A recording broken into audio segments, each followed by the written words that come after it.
हरि ओम गुरुदेव, हरि ओम साई राम। ओम श्री वेदानंद गुरवे नमः। ఓం శ్రీ విఠలానంద గురవే నమః. ముందుగా ఓంకారం చెప్పుకుందాం. ఓం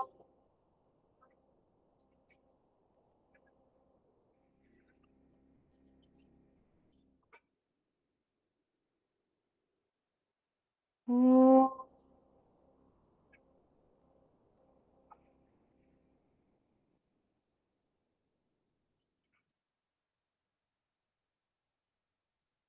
ఓం.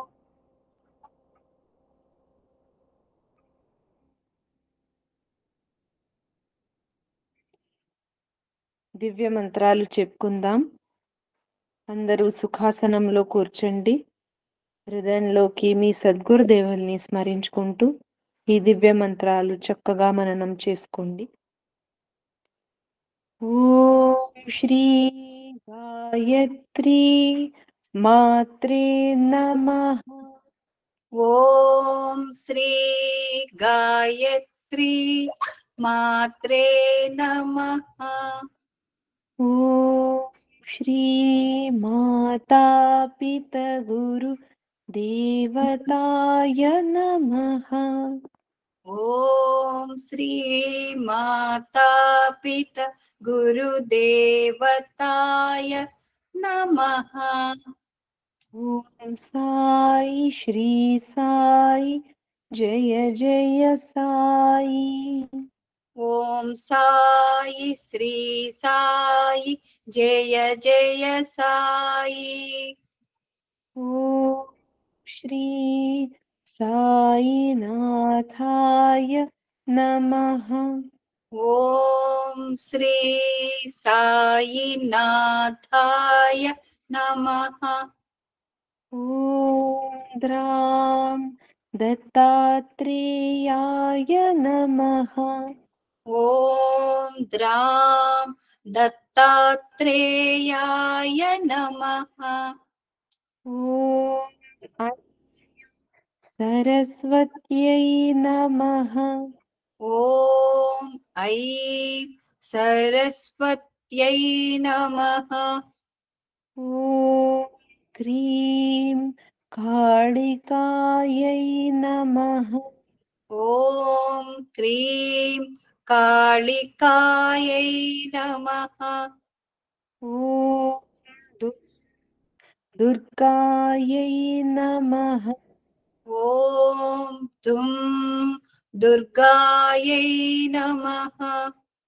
ఓం శ్రీం శ్రీ మహాలక్ష్మ్యై నమః.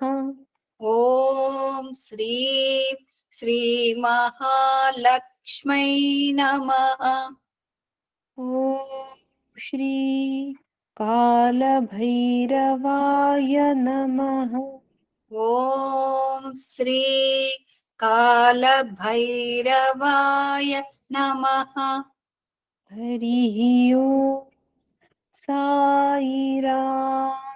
హరి ఓం సాయిరామ్. ఓం సిద్ధక్రియా బాబాజీ నమః. ఓం ఓం సిద్ధక్రియా బాబా నమః. ఓం ఓం భగవతే వాసుదేవాయ. ఓం నమో భగవతే వాసుదేవాయ. ఓం నమో భగవతే శ్రీరమణాయ. ఓం నమో భగవతే శ్రీరమణాయ. ఓం నమో భగవతే శ్రీ విఠలానందాయ. ఓం నమో భగవతే శ్రీ విఠలానందాయ. ఓం నమో భగవతే श्री वेदानंदाय। ॐ नमो भगवते श्री वेदानंदाय। श्री गुरुभ्यो नमः। सद्गुरुभ्यो नमः। ఓం శ్రీ విఠలానంద గురవే నమః. ఓం శ్రీ యోగానంద గురవే నమః. హరి ఓం సాయిరామ్. హరి ఓం గురుదేవ్. మనం ఆత్మ సాక్షాత్కారం వైపు ప్రయాణం అనే ఒక చక్కటి ఉపన్యాసాల సంకలన గ్రంథం పరమహంస శ్రీ యోగానంద స్వామీజీ వారు చక్కగా ప్రవచించారు. కొన్ని చోట్ల ఎన్నో రకాలైన ఆధ్యాత్మిక ఉపన్యాసాలని వాటిని అందించారు. ప్రధానంగా వారి ఉపన్యాసాలలో ఆత్మ సాక్షాత్కారం, హౌ టు రియలైజ్ సెల్ఫ్ అనే అంశం మీద చాలా చక్కగా వారు వివరించారు. వాటిని మనం తెలుసుకుంటూ ఉన్నాం. ఈరోజు 8వ అధ్యాయం 5వ భాగంలో మనం ఉన్నాం. తెలుసుకుందాం మరికొన్ని అంశాలు ఈరోజు.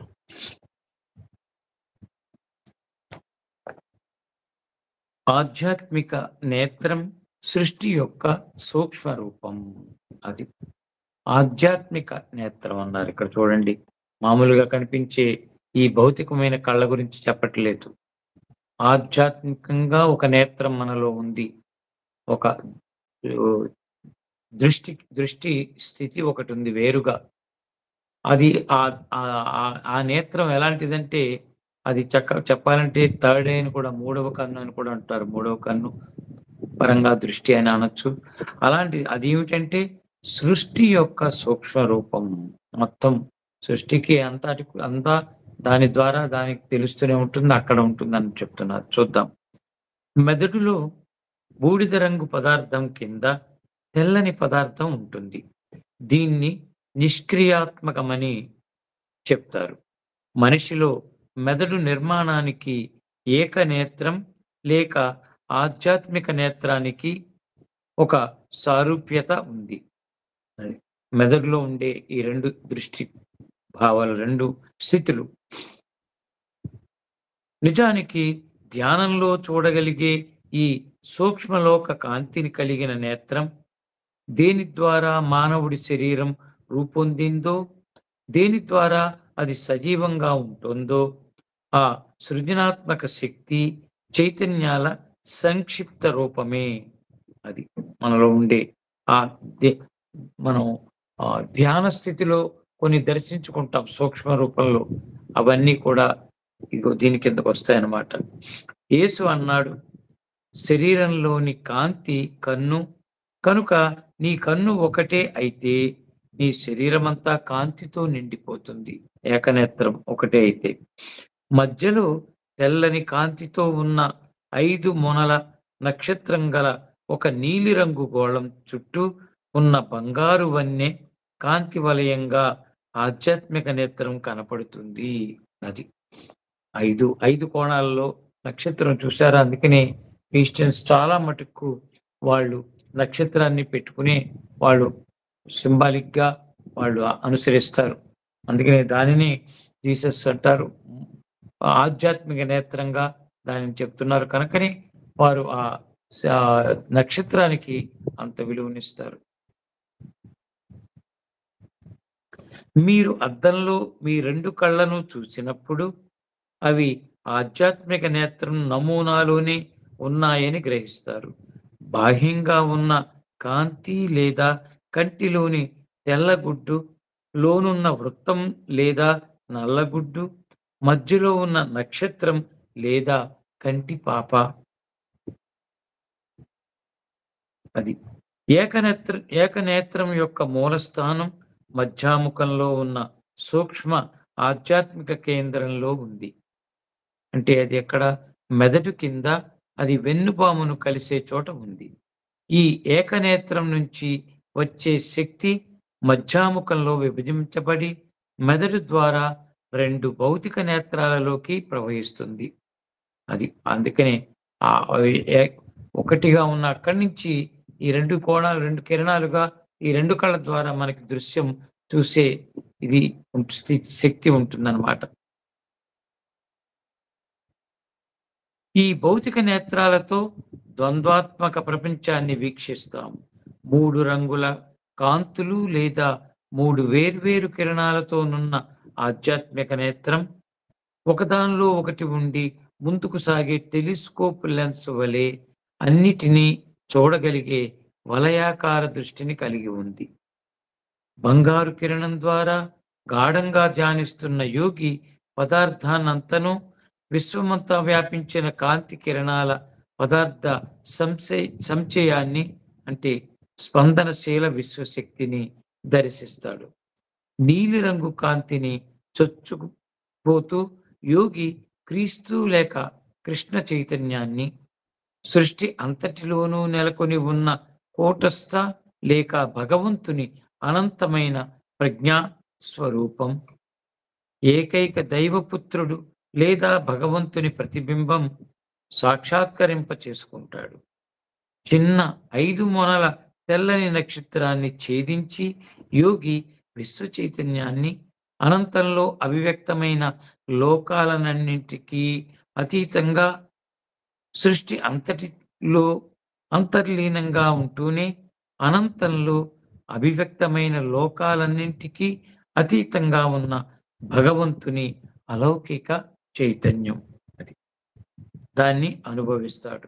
విశ్వ చైతన్యంలో యోగి విశ్వానికి సంగ్రహ రూపమైన తన శరీరంతో కలిసి సృష్టి అంతటినీ భగవంతుని విశ్వ చైతన్యంలోంచి వచ్చిన 5 విధములైన కిరణాల విక్షేపణగా చూస్తాడు.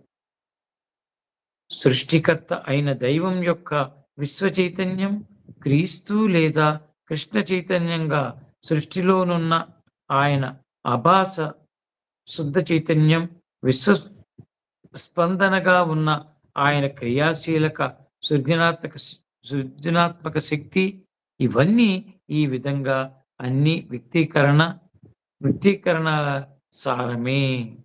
చూడండి ఎన్ని కోణాల్లో ఎన్ని విధాలుగా మనలోంచి శక్తి ఈ అంగాలతోటి శరీర భాగాలు దేహ భాగాలతోటి అది చలిస్తూ ఉంటుందో.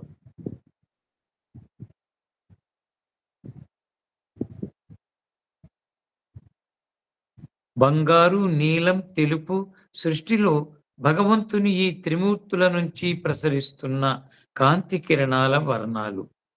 ఇవి రంగులన్నింటిలోకి అత్యంత ఆధ్యాత్మికమైన రంగులు. బంగారు రంగు, నీలం, తెలుపు ఈ 3 రంగులు కూడా మనం ఎక్కువగా చూస్తూ ఉంటే చాలా ఎన్నెన్నో మనకి సిద్ధులు శక్తులు లాంటివి కూడా లభిస్తాయి.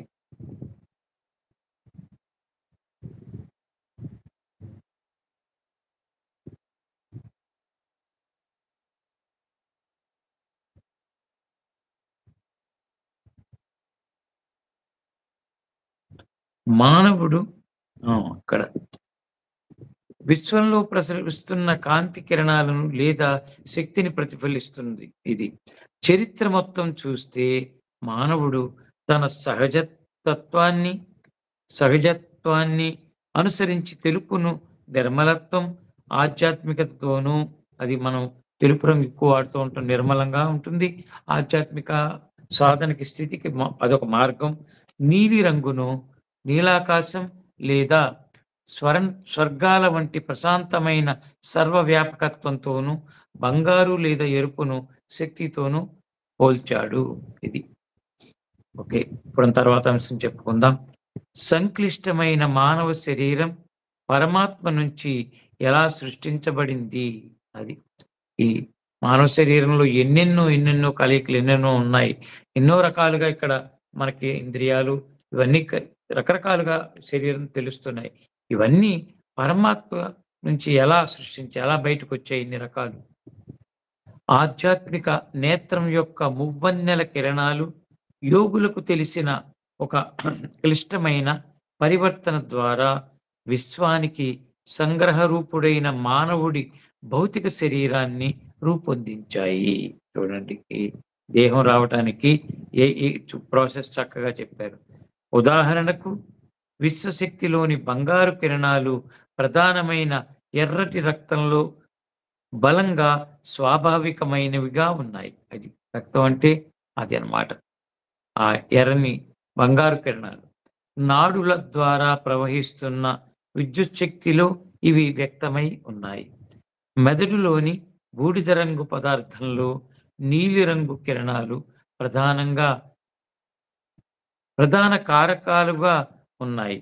విశ్వస్థాయిలో క్రీస్తు చైతన్యం లేదా కూటస్థ చైతన్యం ప్రకృతి యొక్క కార్యక్రమాలన్నిటికీ ఆసరా ఇచ్చే మాధ్యమాన్ని ఏర్పాటు చేసినట్టుగానే ఇక నీలిరంగు కిరణాలు ఇంద్రియ చాలక నాడుల కార్యాచరణ ద్వారా జనించే ఆలోచనల వ్యక్తీకరణకు మాధ్యమాన్ని ఏర్పాటు చేస్తాయి. నీలిరంగు కిరణాలు మెదడులోని తెల్ల పదార్థం ప్రధాన కారకాలుగా తెల్ల కిరణాలు ఉన్నాయి. వీటిలో భగవంతుని అతీతమైన విశ్వ చైతన్యం ప్రత్యేకించి చేయబడుతుంది. నాడి కణజాలాలు స్తూపాకారంలో ఉంటాయి. నాడీ వ్యవస్థ యొక్క చిత్రపటాన్ని మీరు చూస్తే అది బయటికి ప్రసరిస్తున్న కిరణాలు కలిగిన సాలెగూడులా ఉంటుంది. అవి విద్యుత్ శక్తి మార్గాలు. అవి లేకపోతే శరీరంలో ప్రాణం ఉండదు. అంతర్లీనంగా ఉన్న ఆధ్యాత్మిక శరీర నిర్మాణ శాస్త్రం బయటికి పంపబడిన భగవంతుడి ఆలోచనలకు సంబంధించింది. సృష్టికర్త అయిన భగవంతుడి మొదట వ్యక్తీకరణ ఆయన ఆలోచన. అది ఆయన ప్రజ్ఞాస్వరూపమే. భగవంతుడు మానవుడి శరీరాన్ని గురించి ఆలోచిస్తూ ఉంటే అది భావతంతువులని తయారు చేసింది. ఆలోచన అన్నది ఒక సరళ రేఖలో బహిర్గతమవుతుంది. అవి కిరణాలుగా మారతాయి. ఈ కిరణాలు దారాలుగా మారతాయి. ఈ దారాలు నాడులుగా మారతాయి. వీటి ద్వారా నాడీ వ్యవస్థ అంతా శక్తి ప్రసరణ జరిగి అక్కడి నుంచి 27 లక్షల కోట్ల శరీర కణాలకు వెళుతుంది. అంత మిస్టిక్ చూడండి, దేహం నిర్మాణం ఎంత గొప్ప మిస్టిక్కో. నేను కొంచెం శరీర నిర్మాణ శాస్త్రం గురించి చదివినప్పుడు పరస్పర సంబంధం కలిగిన వీటన్నిటి గురించి నాకు అవగాహన కలిగింది. అదే సమయంలో తన మరింత లోతైన విజ్ఞాన శాస్త్రం గురించి భగవంతుడు నాకు చూపించాడు. పరమాత్మని ఒకే చైతన్యం నుంచి సంక్లిష్టమైన పదార్థపు అద్భుతమైన పరిణామాన్ని చూడడం చాలా ఆసక్తికరంగా ఉంటుంది. సృష్టి అంతా చిన్న భావనలపై ఆధారపడి ఉంది. ప్రతిదీ భగవంతుడే అని మీరు గ్రహించినప్పుడు అది ఎంత జటిలంగా ఉన్నా చాలా సరళమైనదని గ్రహిస్తారు. అదంతా ఆయన ఆలోచన శక్తి ఆసరాతో నిలిచి ఉంది. అది కాబట్టి మనం పరిశీలించుకోవాలి. మహాత్ముల దగ్గరికి అక్కడికి వెళ్ళి ఇలా స్వాధ్యాయం చేస్తూ సంక్లిష్టమైన మానవ శరీరం పరమాత్మ నుంచి ఎలా సృష్టించబడింది?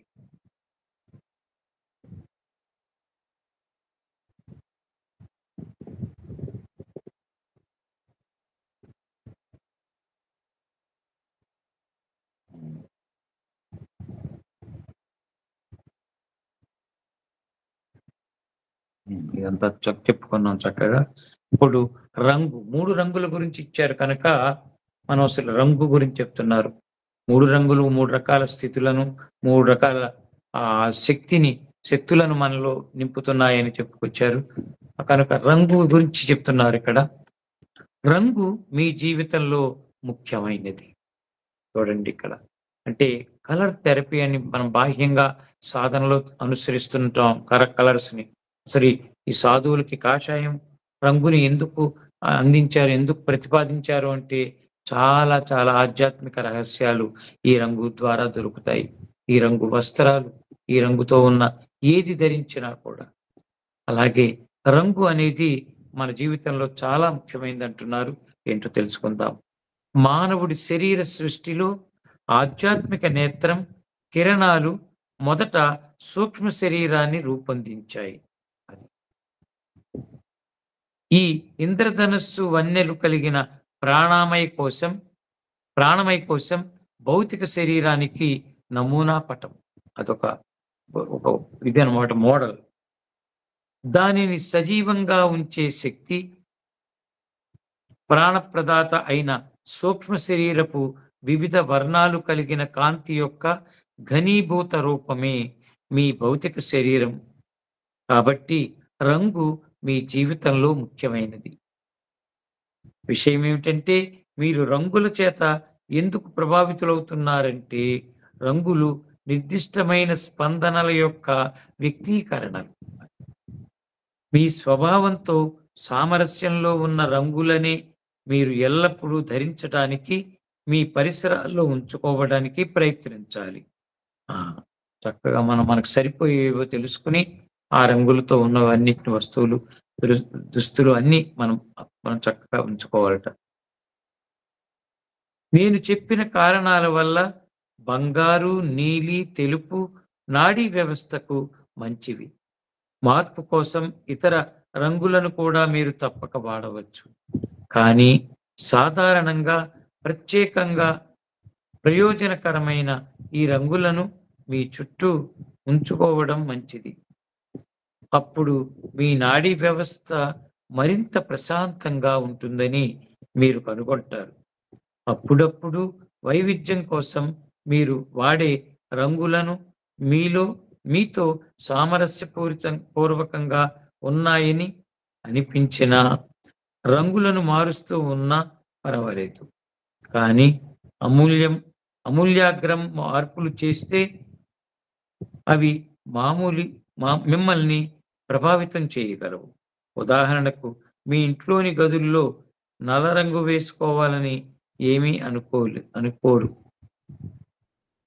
తర్వాత అంశం, నరాలకు అత్యుత్తమ ఆహారం. అది నరాలు స్ట్రెంగ్త్గా బాగా హెల్తీగా ఉండాలంటే, ఆరోగ్యంగా అదేమిటంటే ఆహారం దగ్గరే ఈ నరాల స్థితులు, నరాలు మనకి సహకరించటమా, వ్యతిరేకించటమా, ఇవన్నీ ఎప్పుడు జరుగుతాయి, ఎక్కడ అంటే ప్రధానంగా ఆహారం దగ్గర నుంచి తెలుసుకుందాం.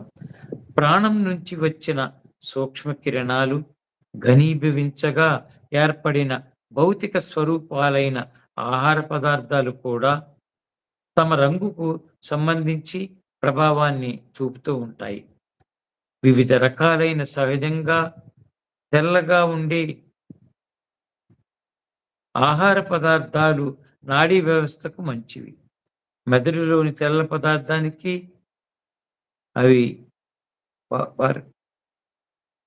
మెదడులో ఉన్న తెల్ల పదార్థానికి అవి ప్రయోజనాన్ని చేకూరుస్తాయి. బెర్రీలు మెదడులోని బూడిద రంగు పదార్థానికి మంచివి. నీలం బెర్రీలు లేదా నలుపు బెర్రీలు ఇవి నిజానికి ఊదా రంగులో ఉంటాయి. చాలా పళ్ళు బంగారు రంగులో ఉంటాయి, లేదా బంగారులో వైవిధ్యాలు ఎరుపు, నారింజ రంగు వంటివి. ఎరుపు పదార్థంలోని సృజనాత్మక స్పందనశీల శక్తి యొక్క రంగు కావడం వలన అటువంటి పళ్ళు, కండరాలు, రక్తం, కణజాలాలకు సహాయకారిగా ఉంటాయి. మేకపాలు, బ్లీచ్ చేయని బాదం పప్పు, ఎండు ద్రాక్ష నాడీ వ్యవస్థకు చాలా మంచివి. కానీ ఉన్నత శ్రేణికి చెందిన జంతువుల అన్ని స్వరూపాల్లో ఉన్న మాంసం, ముఖ్యంగా ఎద్దు మాంసం, పంది మాంసం నాడీ వ్యవస్థకు హానికరమైనవి. అవి అతిగా ప్రేరణనిస్తాయి, దూకుడుతనాన్ని కలగజేస్తాయి. ఆ, అతిగా పిండి పదార్థాలను తినడం మానండి. ముఖ్యంగా అతిగా శుద్ధి చేసిన పిండిని తినకండి. ముడి ధాన్యాలను, కాటేజ్ కాటేజ్ చీజ్‌ను, పళ్ళు, పళ్ళ రసాలు, తాజా కూరగాయలు పుష్కల పుష్కలంగా తీసుకోండి. ఇవి చాలా ముఖ్యమైనవి. మద్యంతో చేసిన పానీయాలు, మత్తుమందులు నాడీ వ్యవస్థను నాడీ వ్యవస్థను నాశనం చేస్తాయని వేరే చెప్పనక్కర్లేదు. చూడండి చక్కగా ఇక్కడ బాగా చెప్తున్నారు ఈ పారాగ్రాఫుల్లో. అతిగా పిండి పదార్థాలను తినటం మానండి. ముఖ్యంగా అతిగా శుద్ధి చేసిన పిండిని తినకండి. రిఫైన్డ్ అంటూ మనం అనుకుంటున్నాం. అతిగా శుద్ధి చేసిన కొన్ని కొన్ని వాల్యూస్ పోతాయి, పనిచేయదు. ముడి ధాన్యాలను ఈ మధ్యన బాగా ఈ ధాన్యాలను చిరు ధాన్యాలు వాడుతున్నారు. ముడి ధాన్యాలను, కాటేజ్ చీజ్‌ను, పళ్ళు, పళ్ళ రసాలు, తాజా కూరగాయలు పుష్కలంగా తీసుకోండి. ఇవి చాలా ముఖ్యమైనవి. మద్యంతో చేసిన పానీయాలు, మత్తుమందులు నాడీ వ్యవస్థను నాశనం చేస్తాయని వేరే చెప్పనక్కర్లేదు. వాటికి దూరంగా ఉండండి. నాడీ వ్యవస్థకు చాలా మంచిదైన యోగులు వాడే ఒక పానీయాన్ని ఎలా చేయాలంటే, ఒక గ్లాసుడు నీళ్లలో నిమ్మరసం, పటిక పంచదార పొడి కలపాలి. దాన్ని బాగా కలపాలి. మిశ్రమం సమూలంగా ఉండాలని సమూలం మిశ్రమం సమానంగా ఉండాలి. అవన్నీ కలగలిసినవి నిమ్మరసం, పంచదార, ఇవన్నీ పటికం అన్ని. ఆ విధంగా దాని రుచిలో తీపి, పులుపు సమానంగా ఉంటాయి. నేను దీనిని చాలా మందికి సిఫార్సు చేయగా వాళ్ళు అద్భుతమైన ఫలితాలను పొందారు. మీరు అతిగా ఉద్రేకంతో ఉన్నప్పుడు చల్లనీళ్లతో స్నానం చేయడం ఇంకో లాభదాయకమైన పద్ధతి. నేను ఒకసారి దీన్ని ఒక వార్తాపత్రికలో పనిచేసే వ్యక్తికి చెప్పాను. అతడు అన్నాడు, నేను ఉద్రేకంతో ఉన్నప్పుడల్లా దీనిని పాటించాలంటే నేను ఎల్లప్పుడూ నాతో ఒక స్నానాల తొట్టెను తీసుకుని వెళ్తూ ఉండాలి. అది నేను అన్నాను, అవసరం లేదు. పెద్ద మంచుగడ్డను తీసుకుని దానితో శరీరమంతా రుద్దండి. ముఖ్యంగా శరీరంలోని మెదడు, చెస్ట్ భాగంలో.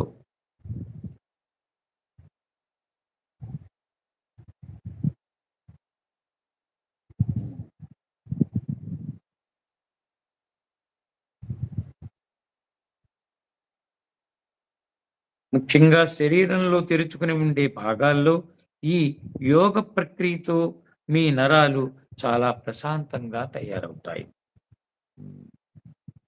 ఏం చేశారు చెప్తున్నారు. అవన్నీ మోసుకుంటూ వెళ్ళి జాగ్రత్తలు తీసుకోవటం అవి అక్కర్లేదు. ఆయన చెప్తున్నారు, అవసరం లేదు. పెద్ద మంచుగడ్డను తీసుకుని దానితో శరీరం అంతా రుద్దండి. అంతే. ఇంకా ఈ చల్లదనంతో చాలా మంది ప్రయోగం చేస్తారు. ఎందుకంటే మన శరీరంలో ఈ రంధ్రాలన్నీ, శరీరానికి సంబంధించిన చర్మ రంధ్రాలు అవన్నీ మూసుకుపోయి ఉంటాయి. ఎప్పుడైతే మంచుగడ్డతో చల్లగా ఉన్నది ఫ్రిడ్జ్‌లో తీసుకునేది చేసి మనం రుద్దుతూ ఉంటే ఇవన్నీ వికసిస్తాయి, ఓపెన్ అవుతాయి. తర్వాత అంశం దైవానుసంధానం నరాల ఉద్విగ్నతకు అత్యుత్తమ చికిత్స. ఇంకా ఇంతకంటే స్టేట్మెంట్ ఏముందో చూడండి. భగవంతునితో మనం కలిసి ప్రతిక్షణం ఆ తత్వంతో, భగవంతుడి యొక్క తత్వంతో కలిసి ఉండటం చెప్తున్నారు. దైవానుసంధానం, భగవంతునితో దివ్య శక్తితో మనం కలిసి ఉండటం అనేది నరాల ఉద్విగ్నతకు చక్కటి అత్యుత్తమ చికిత్స. ఇంకా అంతకంతా ట్రీట్మెంట్ ఈ మందులు మాకులతో అవ్వదు. అందుకని భగవంతుడి వైపు రావాలి, భగవంతుడి యొక్క తత్వం తెలుసుకోవాలి. అది తెలియాలంటే గురువులు ద్వారా మాత్రమే తెలుసుకోగలం.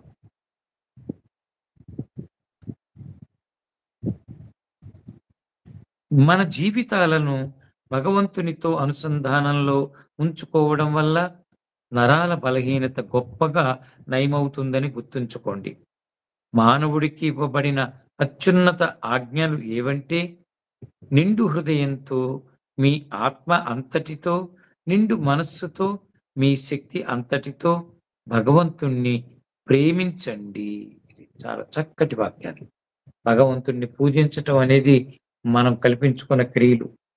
అవి పూజలో భగవతత్వం తెలుస్తుంది. భగవంతుడు ఉన్నాడని ఒక గురి పుడుతుంది. నిజానికి భగవంతుడు మన నుంచి కోరుకునేది పూజలు కాదు. ప్రేమ, ప్రేమ, ప్రేమ. ఆయన మనల్ని ఎలా ప్రేమించాడో మనం కూడా ఆయన్ని అలాగే ప్రేమించాలి. అది చెప్తున్నారు. మీ శక్తి అంతటితో భగవంతుణ్ణి ప్రేమించండి. రెండవది, మీ పొరుగు వారిని మీ వలే ప్రేమించండి. అది. వీటిని మీరు అనుసరిస్తే ప్రతీదీ దారిలో పడుతుంది. సరైన దారిలో పడుతుంది. ఖచ్చితమైన నైతికవాదిగా ఉండడం మాత్రమే సరిపోదు. రాళ్ళు, మేకలు నైతిక సూత్రాలను ఉల్లంఘించవు. అయినప్పటికీ వాటికి భగవంతుడు తెలీదు. కానీ మీరు భగవంతుడిని తగినంత గాఢంగా ప్రేమించినప్పుడు అత్యంత పాపాత్ములైనప్పటికీ మీరు మారిపోతారు, ఉద్ధరించబడతారు. గొప్ప మహాత్మురాలు మీరాబాయి ఇలా అంది, దైవాన్ని తెలుసుకోవడానికి తప్పనిసరిగా కావలసినది ప్రేమ మాత్రమే. ప్రేమ తత్వం, ప్రేమ ధ్యానం, ప్రేమ ఉండాలి మన బేస్. ఆ సత్యం నన్ను లోతుగా కదిలింపజేసింది. ప్రవక్తలందరూ మొట్టమొదటి ఈ 2 ఆజ్ఞలను పాటిస్తారు. వాళ్ళు మొదటిది ఏం చెప్పుకున్నాం ఇందాక? మొదటిదేమో నిండు హృదయంతో మీ ఆత్మ అంతటితో, నిండు మనస్సుతో, మీ శక్తి అంతటితో భగవంతుణ్ణి ప్రేమించటం మొదటిది. రెండవది ఇంచక్క మీ పొరుగు వారిని మీ వలెనే ప్రేమించండి. మీలాగని మిమ్మల్ని ఎలా ప్రేమిస్తున్నారు అలాగ ఇరుగు పొరుగు వాళ్ళని కూడా, చుట్టూ ఉన్న వాళ్ళని, ఎక్కడ ఉంటే అక్కడ మనతో ముడిపడి ఉన్న వాళ్ళందరినీ ప్రేమించండి అని చెప్తున్నారు. ఈ 2 అందుకనే మహాత్ములందరూ ముఖ్యంగా ప్రధానంగా ఈ రెండింటిని వాళ్ళు అనుసరిస్తారని చెప్తున్నారు.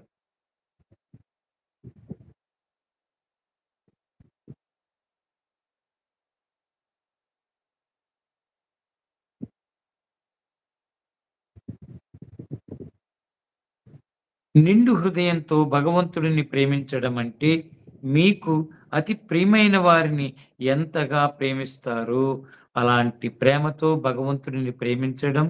తల్లి లేదా తండ్రికి తమ సంతానంపై గల ప్రేమ, లేదా ప్రియుడికి ప్రియురాలిపై గల ప్రేమ, ఆ విధమైన షరతులు లేని ప్రేమను భగవంతునికి అర్పించండి. Unconditional love. అది షరతులు లేని ప్రేమని భగవంతుడికి అర్పించండి అంటున్నారు. ఎటువంటి లెక్కలు, తప్పు ఒప్పు కాదు. చక్కగా పరిపూర్ణంగా నిండు మనస్సుతో ఇందాక చెప్పారు, పూర్తిగా తన్మన్ సమర్పణ చేసేసి ఆత్మీయంగా మనం అన్ని ఆయనకి సమర్పించుకోవాలట. అక్కడ మీ ఆత్మ అంతటితో భగవంతుణ్ణి ప్రేమించడం అంటే గాఢ ధ్యానంలో మిమ్మల్ని మీరు ఆత్మగా, భగవంతుడి బిడ్డగా, ఆయన ప్రతిరూపంగా తయారైన వాడిగా తెలుసుకున్నప్పుడు మీరు నిజంగా ఆయన్ని ప్రేమించగలరు. ముందు తనను తాను తెలుసుకోవటం.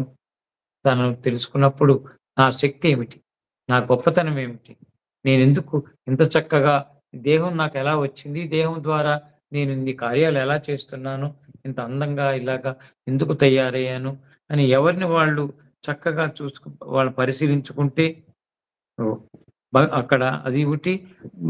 నేను ఆత్మని అనుకుంటూ నేను భగవంతుడి బిడ్డను అని మనం చక్కగా తీసుకుంటే కనుక అప్పుడు ఆ భగవంతుని ప్రేమించే స్థితి దొరుకుతుందట. నిండు మనస్సుతో భగవంతుని ప్రేమించటం అంటే మీరు ప్రార్థిస్తున్నప్పుడు విరామం లేని ఆలోచనలతో పరధ్యానంగా ఉండకుండా, అది అంటే ఏ ఆలోచన రాకూడదు. ఇంకా ఆ నామం ఆ రూపం అంతే.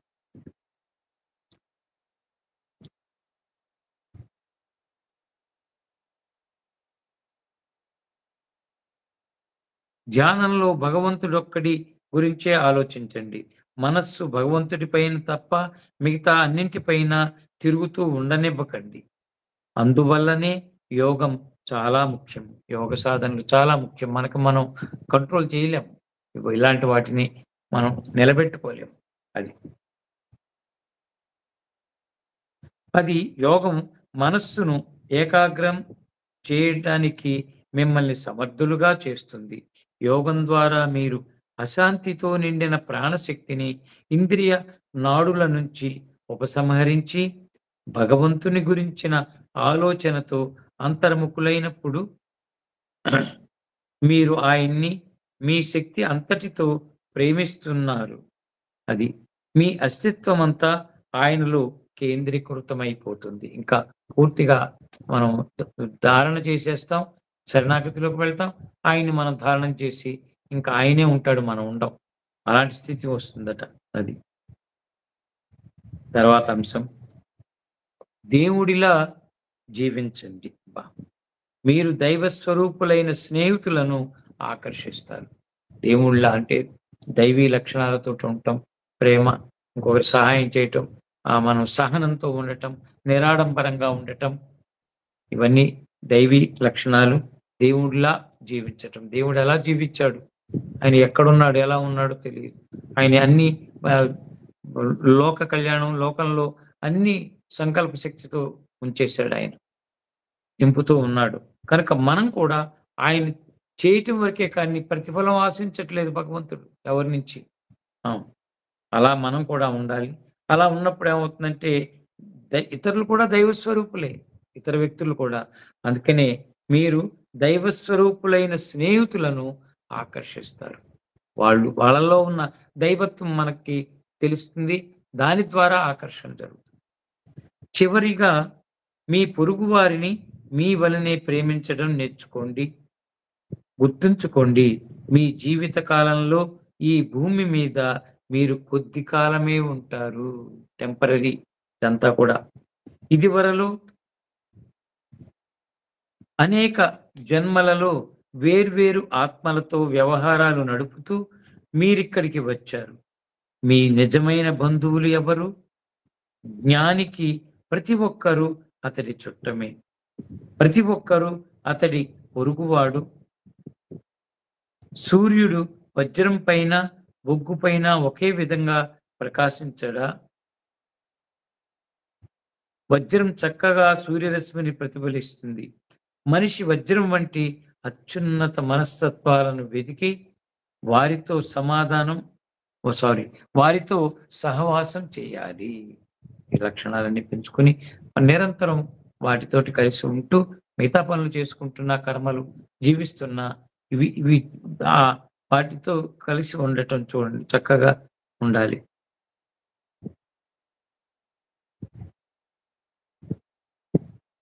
నిజమైన స్నేహితులను కనుగొనడానికి కొంత సమయాన్ని వెచ్చించండి. టైం ఇవ్వాలి. మంచి ఆత్మలను ఆకర్షిస్తాయి. దేవతల్లా జీవించండి. మీరు దేవతల్లాంటి స్నేహితులను ఆకర్షిస్తారు. అది మన భావాన్ని బట్టి మిత్రులు దొరుకుతారు. స్నేహితులు మన లక్షణాలు, భావాలు, ఆలోచనలను బట్టి ఉంటుంది. మనం ఇక్కడ చెప్పినట్టు ఆధ్యాత్మికమైన ఆ స్థితులుంటే అటువంటి వ్యక్తులే స్నేహితులుగా వచ్చేస్తారు మనకి.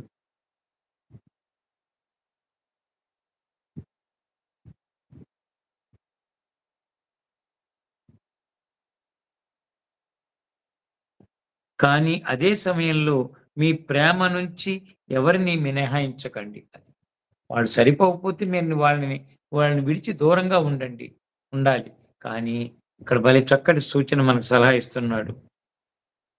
మీ ప్రేమ నుంచి ఎవరిని మినహాయించకండి. అంటే మీరు ప్రేమిస్తూనే ఉండండి. దూరంగా ఉన్నా, విడిపోయినా, ఏదైనా కూడా మీలో ప్రేమ తత్వం ఉంది కనుక ప్రేమ ద్వారానే ఆధ్యాత్మికానికి వెళ్ళాలి. ఆ ప్రేమ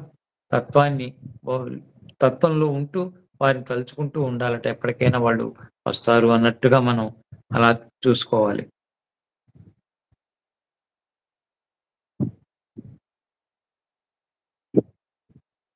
ప్రేమను పంచేవాడిగా మాత్రమే కాకుండా అదనంగా శాంతి దూతగా కూడా ఉండండి. ఆ విధంగా మీరెక్కడికి వెళ్ళినా సామరస్యాన్ని, ప్రశాంతతను, ఉద్ధరణను ఉద్ధరణను తీసుకురావాలి. దుర్గంధాన్ని వదిలే స్కంక్ స్కంక్ పక్కన ఉండాలని ఎవరూ కోరుకోరు. ప్రతివారు దాని నుంచి తప్పించుకుంటారు. అదేవిధంగా ఉద్రిక్తతతో ఉండే వ్యక్తికి ఎప్పుడూ అశాంతిగా, చిరాకుగా, ఉద్రేకంగా ఉండేవాడు అందరూ దూరంగా ఉంటారు. మనం మానవ స్కంకులో స్కంకులు కాకూడదు. తనను పిండినప్పటికీ సుగంధాన్ని వెదజల్లే గులాబీలా ఉండాలని అనుకుంటున్నాం మనం. మీరెక్కడికి వెళ్ళినా శాంతి సారాన్ని వ్యాపింపచేసే మానవ గులాబీలా ఉండండి. చక్కటి సంస్కారాలు ఇవన్నీ. లక్షణాలు, సంస్కారాలు మనం పెంచుకుంటూ ఉండాలి. చివరి అంశం ఈ అధ్యాయంలో మతాన్ని గురించిన యథార్థమైన అనుభవాన్ని క్రియాయోగం ఇస్తుంది. మీరు ధ్యానం చేస్తూ ఉంటే మీ జీవితం ఆధ్యాత్మిక చైతన్యాన్ని ప్రతిబింబిస్తుంది. నా పుస్తకం ఒక యోగి ఆత్మకథ ప్రచురించబడినప్పటి నుంచి ప్రతి ఒక్కరూ క్రియాయోగం గురించి అడుగుతున్నారు. అది నా లక్ష్యం. అది వేదాంత సంగ్రహణలు ఇవ్వడానికి రాలేదు నేను. చిత్తశుద్ధి కలవారు భగవంతుడి గురించి సిద్ధాంతీకరించడం కాకుండా వాస్తవంగా తెలుసుకోవడానికి ఉపకరించే ఒక ప్రక్రియను ఇవ్వడానికి వచ్చాను. చాలా చక్కగా చెప్తున్నారు. మీరందరూ ఈ సెల్ఫ్ రియలైజేషన్ యోగదాస్ సత్సంగం వాళ్ళు ప్రచురించిన గ్రంథం ఆ మార్గంలో ముందుకు వెళ్ళి క్రియాయోగం అనే రాజమార్గానికి ఇతరులను ఆకర్షించాలని నేను కోరుతున్నాను. క్రియాయోగ సాధన మతాన్ని గురించిన యథార్థమైన అనుభవాన్ని ప్రసాదిస్తుంది. అది ఊరికే భగవానుడి చేతిలో భగవంతుని గురించి మాట్లాడడం వల్ల కాదు. యేసు అన్నాడు, నేను చెప్పినవి ఏవి చేయకుండా నన్ను ఏమి చేయకుండా నన్ను ప్రభు అని ఎందుకు పిలుస్తారు చెప్తున్నాను. ఆయన మనం చెప్పినవి ఆచరించకుండా, మనం వాటి ఉండకుండా ప్రభు అని భగవంతుడిని పిలవటం కానీ, మనం గురువులను కానీ ఆశ్రయించి వాళ్ళని ఏదో అంటూ లోపల ఆచరించని వ్యక్తులు వాళ్ళని మనం తలుచుకుంటూ ఉంటే సరిపోదు. కేవలం పైన అదే చెప్పారు.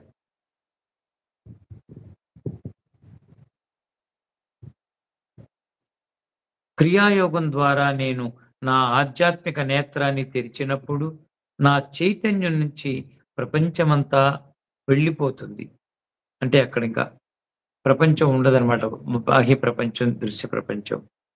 భగవంతుడు నాతో ఉంటాడు. ఎందుకు అలా కాకూడదు? నేను అతడి బిడ్డను. సెయింట్ ఇగ్నీషియస్ ఇలా అన్నాడు, భగవంతుడు అందుకోవడానికి సిద్ధంగా ఉన్న హృదయాల కోసం వెతుకుతున్నాడు. వారికి తన అనుగ్రహాన్ని ఇద్దామని. ఇలా చెప్పి చూడండి ఎంత చక్కటి వాక్యాలు. అది చాలా అందమైన వాక్కు. దానినే నేను నమ్ముతాను. తాను ఇద్దామనుకున్న బహుమతులను ఇవ్వడానికి భగవంతుడు సిద్ధంగా ఉన్న హృదయాల కోసం వెతుకుతాడు. ఆయన మనకు అన్నీ ఇవ్వడానికి సిద్ధంగానే ఉన్నాడు. కానీ అందుకోవడానికి కావలసిన కృషి చేయడానికి మనం సిద్ధంగా లేము. మన స్థితిని మనమే ఒప్పుకోవాలండి. గుర్తించాలి, ఒప్పుకోవాలి. ఇంకా దాపరికంలో ఉండకూడదు.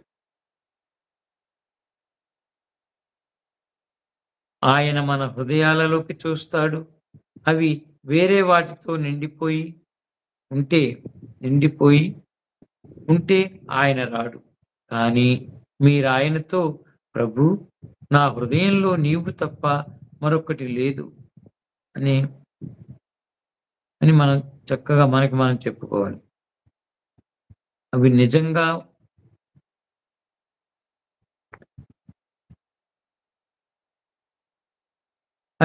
నిజంగా అనగలిగినప్పుడు ఆయన వస్తాడు. కొంతకాలం పాటు ఆయన మీతో దాగుడుమూతలాడతాడు. కానీ మీరు పట్టుదలతో ఉంటే అప్పుడు అద్భుతమైన విషయాలు విచిత్రంగా జరగటం ప్రారంభమవుతుంది. ఇదేనండి. గురువు లీలలు, గురువుల యొక్క స్థితి చూడండి. గురువులకు ప్రసాదించేది.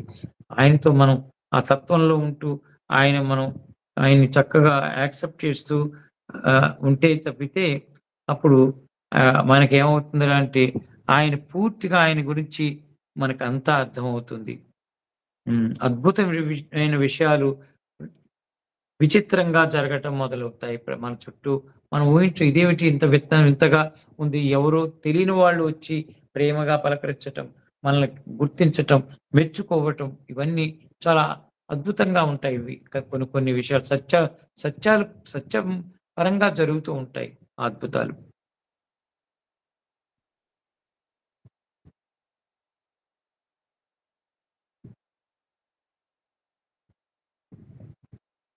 కొంతకాలానికి మీ ప్రార్థనలకు ప్రత్యక్షమైన సమాధానాల రూపంలో లేదా దివ్య దర్శనాల్లో, మహాత్ముల రూపంలో ఆయన స్పష్టమైన ప్రతిస్పందనను మీరు అందుకుంటారు.